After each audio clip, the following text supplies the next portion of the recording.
कैलाशपति शिव शंकर तुम हो भोले दया के सागर।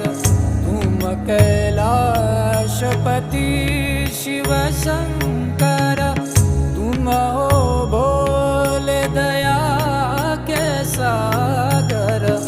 दूर करो सब दुख हमारे, दूर करो सब दुख हमारे। शंभो शंकर नमः शिवाय, गिरिजा शंकर नमः शिवाय। आदिदेव तुम नमः